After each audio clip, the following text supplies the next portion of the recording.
Peter de Bruyne, beregenen in de oude havenpolder in Oostburg. Wat houdt beregenen in? Beregenen, dat is het kunstmatig water op het perceel brengen, omdat het niet uit de wolken valt. Dan gaan we het zelf proberen doen.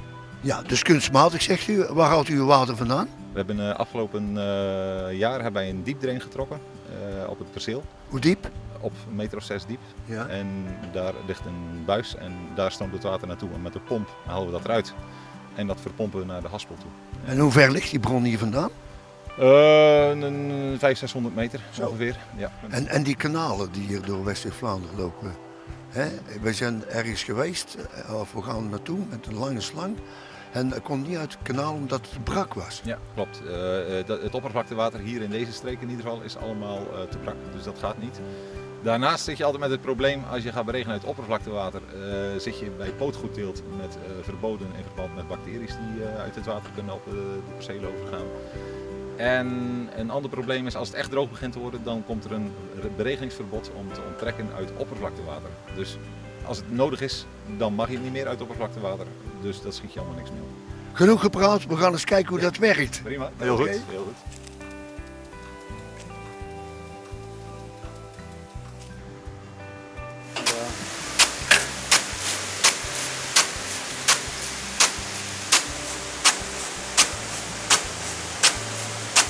Ja, hier staan we bij de haspel. Welke druk lees je af? We zien hier zo de drukmeter, die staat op 9 bar. Dus het water komt hier binnen met 9 bar. Dat drijft hier de turbine aan. Die zorgt dat de haspel ronddraait en hem binnentrekt. En dan vervolgens zien we dus hier zo op de computer zien we, de gegevens. Hij trekt op dit moment 27 meter per uur trekt hij in. Hij is nog 268 meter is het kanon verwijderd van de haspel. En vannacht om 22 minuten over 1 is het kanon gearriveerd hier bij de haspel. Hoe bepaal je nou het debiet, de hoeveelheid kubus per uur? Ik heb een tabel bij deze machine. Afhankelijk van welke nozzelgrootte ik in het kanon steek. We hebben nozzelgroottes van 18 mm tot 30 mm. Dat is de doorlaat waar het water doorgaat. Op het kanon staat ook een drukmeter. En de nozzelgrootte in combinatie met de druk aan de nozzel bepaalt hoeveel kub per uur dat er doorgaat. Dus zo bepalen wij de druk. Dus daar weten we nu met 5 bar aan het kanon met nozzel 25 zit op 50 kub water per uur. Met de intreksnelheid van 27 meter per uur en een werkbreedte van 72 meter doe je dus iets meer dan 2000 vierkante meter per uur doe je dus beregenen. Dus ja, dan zit je 25 mm per hectare. Zit je dan, simpele rekensom. Ja, helemaal duidelijk. Zullen we nou naar de nozzel toe lopen? Ja, dat is prima. Kunnen we doen.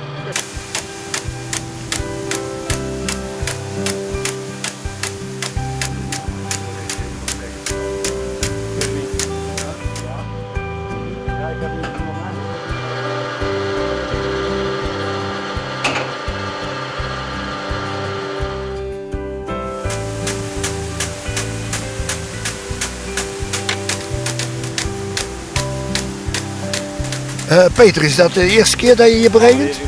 Vorige week zijn we hier begonnen met beregenen, hebben we 33 mm beregend. De grond was toen gordroog. En het resultaat ervan kan ik hier laten zien. Het is in ieder geval al behoorlijk verbeterd in de grond. Maar nog steeds zie je toch dat het hier onderin op wortelniveau gewoon heel droog is. De grond. Het is beduidend al verbeterd buitenom die 33. Maar nu gaan we er ons 25 mm over doen. En dan is die mooi helemaal door en door vochtig. En je ziet ook bij die kluiten, die zijn nog gewoon nog droog. Maar dan kunnen we voorlopig een dag of 10 wel vooruit. Dus eigenlijk conclusie is, als je blijft beregenen, dan als het droog blijft, dan moet je blijven beregenen. Klopt dat? Ja, klopt, inderdaad. Nou, we zijn hier hartelijk dank, want we staan hier van de regen in de drup. Ja. Beregenen, ik heb genoeg water gezien. Ik ga wat anders inschenken. Tot de volgende keer.